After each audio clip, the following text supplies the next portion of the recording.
I'm here with Mike Cooch, the one and only.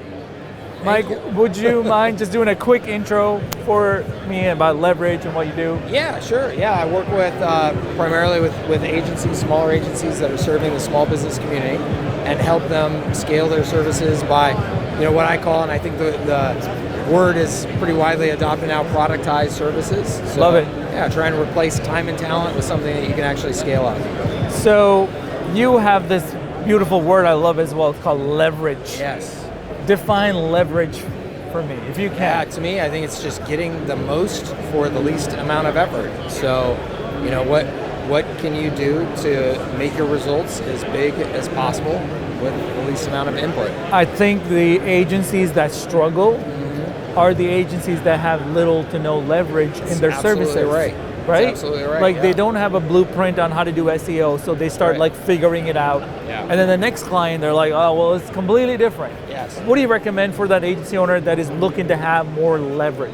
Yeah, so, the first thing is to really get clear on who you want to serve so that you can solve a consistent, repeatable set of problems, right? Because people take on business from anybody. I agree. If you take on business from anybody, they have different sets of problems. Correct. And so they're paying you different prices. Different prices, different problems. You put yourself in this model where it's your job to learn and to solve problems for each and every new client.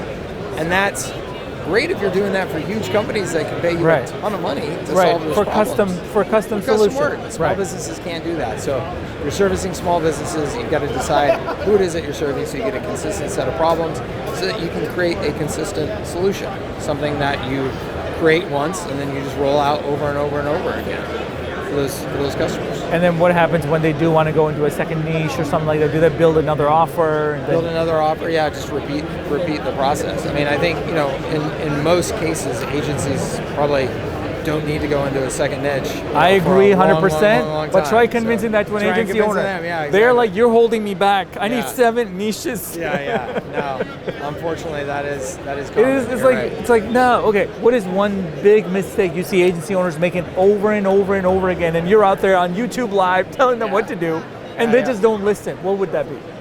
Gosh, an obvious one that stands out is not picking a niche, but we already talked about that. Right. I would say the next thing is just not productizing their service. So they want to say yes to everything. The most valuable, profitable word in the service business is no, right? You've got to say, this is what I offer, this is how I offer it, this is the price point, and that means that there's going to be a lot of customers that you can't serve, you can't say yes to. Right. And that saying yes to everybody, yes, ma'am, that will throw money at them it kills businesses. It just keeps them in a cycle that they never escape, unfortunately. Do you think that's what leads to maybe unprofitable agencies and headaches and nightmares and fulfillment issues? Absolutely. I know so many agency owners that are public faces that have built up businesses where they had 25 employees, 30 employees. Everybody thought they were successful, and they were sleeping at their office at night crying because they didn't know how they were going to make payroll the next day because their business was just nothing but custom services, barely making ends meet. It's no way to run a business. It's not any fun. It's not good for anybody. How did you get into the business? Got into the business because I started an IT services company, and that IT services company, I did exactly what we're talking about here. IT services was an hourly billable time industry. I took it and I said, we offer set packages, set monthly price points, unlimited service, but we have very specific boundaries as to how we deliver that service. And that allowed us to scale and ultimately sold that business. Before I sold it, we got a reputation as being good at sales and marketing in that industry. And we developed a lot of sales and marketing systems that were really working. And I started a marketing services business for the IT industry. So I sold that business, had this other one already going, and was building that at the time. So just transitioned right into that.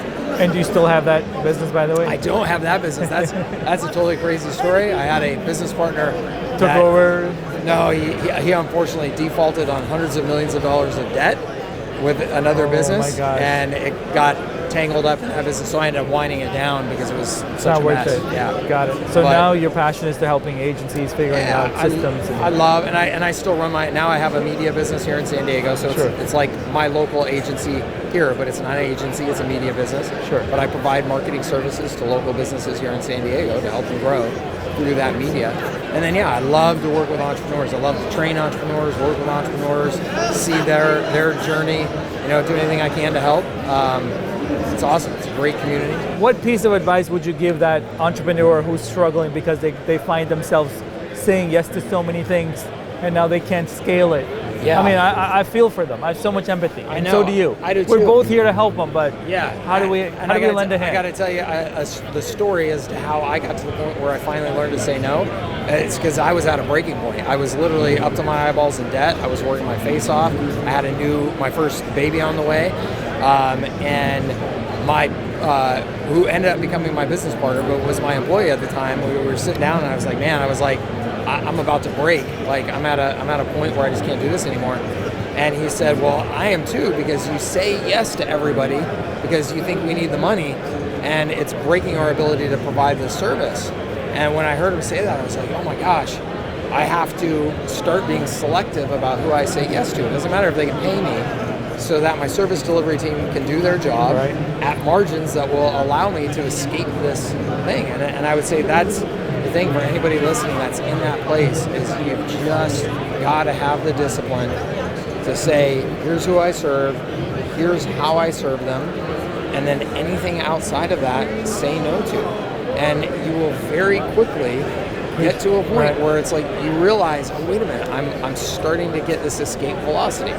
I'm starting to get, now it's five customers that are all following the same system, and it's getting easier. I know. 10. That's leverage. Exactly. Back to my leverage. Now it's all about building systems and building assets that deliver that service for you, so that you're just pulling time and talent even further out of the mix.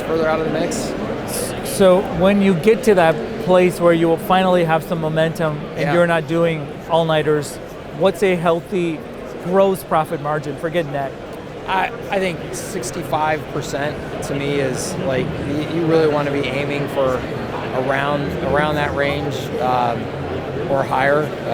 So you got to price really high, because there's still cost of fulfillment. There's people. There's overhead. It just depends on the service. I mean, if you're delivering something that's very software based and very asset based delivery, so that it's really you can just stamp it out across a bunch of different customers. I mean, let's say you have a $497 a month service, right? A $497 a month service. If you only have $150 in cost in that, you can have 70% I agree. gross margins. What about like an SEO or something like that? Because eventually you're going to need to do local SEO. Yeah, I think it just depends on what you're doing. Is it content creation? Is it backlinks? Is it So, but I think you've got to shoot for that 65% or more, and the price has to be what the price has to be to have those margins. So pick a niche that can afford it. Yeah, pick a niche that can afford it, and you don't have to offer everything. You don't have to offer SEO. I had my business was millions of dollars in recurring revenue offering marketing services. I didn't offer any SEO. So it's if you can't do it profitably, don't do it at all. Yeah, that's the best piece of advice. No reason to. Let's do that again. To do it. Yeah. If you can't do it profitably, don't do it. You're in business to make a profit. So and a lot of entrepreneurs, again, they get fallen like, what if that customer leaves us because somebody else is willing to do it? That's right. It's the fear that holds them back. It's fear, and it's also businesses tend to attract service personalities, and service personalities don't want to say no. They want to. They have heard so many times in their mind and from experts that they've read or heard talk that the way to grow a business is to provide a better service and more service to your customers. You hear that all the time, but the reality is, if it's not profitable, if it's not scalable, it's not worth it. It's not worth it. You gotta say no, or else you're never gonna escape that. Thank you so much, Mike. Absolutely. Love Thank you, dude. Yeah, Appreciate your fun. content.